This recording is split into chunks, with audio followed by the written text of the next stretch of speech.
بسم اللہ الرحمن الرحیم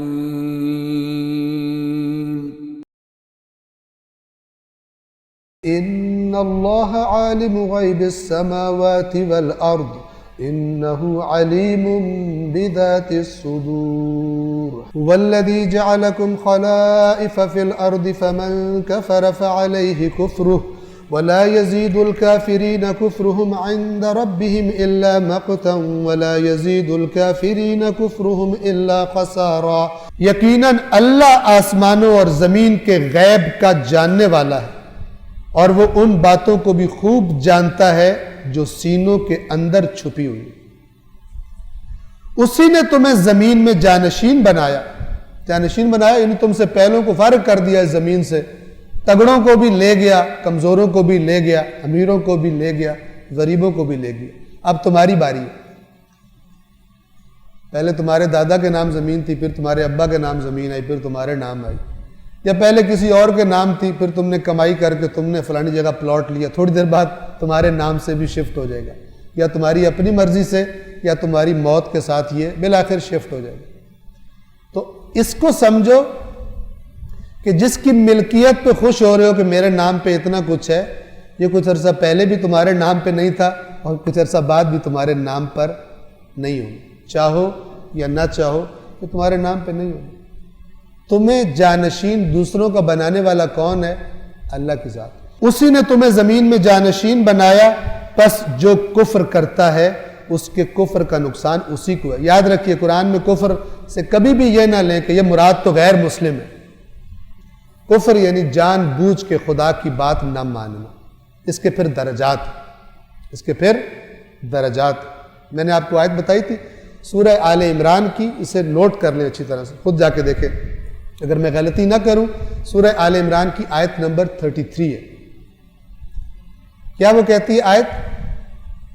قُلْ أَطِيعُوا اللَّهَ وَالرَّسُولَ، اے رسول ان سے کہیے اطاعت کرو اللہ کی اور رسول کی، فَإِن تَوَلَّوْا، تو اگر یہ پھر جائیں، فَإِنَّ اللَّهَ لَا يُحِبُّ الْكَافِرِينَ، تو پھر یقیناً اللہ کافروں سے محبت، کافروں کو پسند نہیں کرتا۔ یہاں کفر قرآن میں کبھی ایمان کے مقابلے میں کفر آیا، اور یہاں پہ کفر کس کے مقابلے میں آیا؟ اللہ اور رسول کی اطاعت کے مقابلے میں، کیونکہ خدا اور رسول کی نافرمانی انسان کو لے جاتی ہے اس مقام پر کہ جہاں وہ پکا کافر بن جاتا ہے، اگرچہ لیبل اس نے ظاہر میں کچھ بھی لگایا۔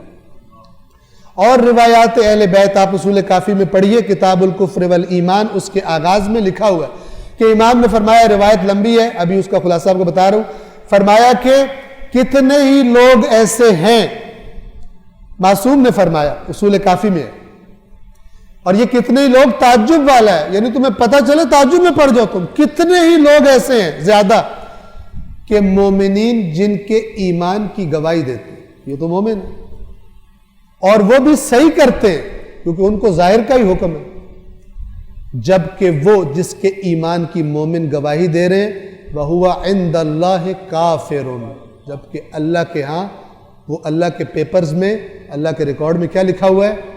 کافر لکھا ہوا ہے۔ خبردار کرنے والی بات۔ اللہ فرماتا ہے کہ اے رسول میرے بندوں کو بتاؤ، نبئ عبادی، یہ بڑی خبر، یہ امپورٹنٹ خبر میرے بندوں کو سنا دیجئے، انی انا الغفور الرحیم۔ اس میں تاکیدیں ہی تاکیدیں، اگر واپس آنا چاہتے ہو، بات سمجھ آ گئی ہے تو پھر پرواہ ہی نہ کرو کتنے بڑے مجرم ہو، انی انا الغفور الرحیم، میں سب کچھ چھوڑ دوں، ساری کمیاں دور کر دوں گا، غفور کمیاں دور کرنے والا، سب کچھ ساری کمیاں دور کر دوں گا، رحیم خصوصی رحمتیں تمہیں دوں گا، وَإِنَّ، اور دوسرا یہ آیت مکمل کہ یہ پہلا حصہ، وَإِنَّ عَذَابِي هُوَ الْعَذَابُ الشَّدِيدُ، لیکن یہ بھی اے رسول بتا دو کہ میرا عذاب بھی عذاب شدید ہے۔ اب جو میں نے عذاب والی باتیں بتائی ہیں ان سے اجتناب کرو، جو میں نے غفور اور رحیم والی بتائی ہیں۔ جب انسان کہتا ہے وہ بڑا غفور الرحیم ہے، تب ساتھ یہ بھی کہے وہ شدید العذاب ہے، تب بیلنس پہ رہے گا۔ اگر صرف غفور الرحیم کہتا رہے گا تو پھر ڈس بیلنس ہو جائے گا، جو بھی خرابی کر لو غفور الرحیم، جو بھی تو وہ کوئی کہ شدید العذاب ہے، وہ ہمارے لیے نہیں ہے، وہ کسی اور کے لیے۔ ہرگز قرآن مجید کی ٹون ایسا نہیں۔ جس کے لیے خوشخبری ہے اسی کو عذاب کی خبر بھی سنائی گئی ہے، اس کو اختیار دیا گیا کون سا راستہ وہ چن لیتا ہے۔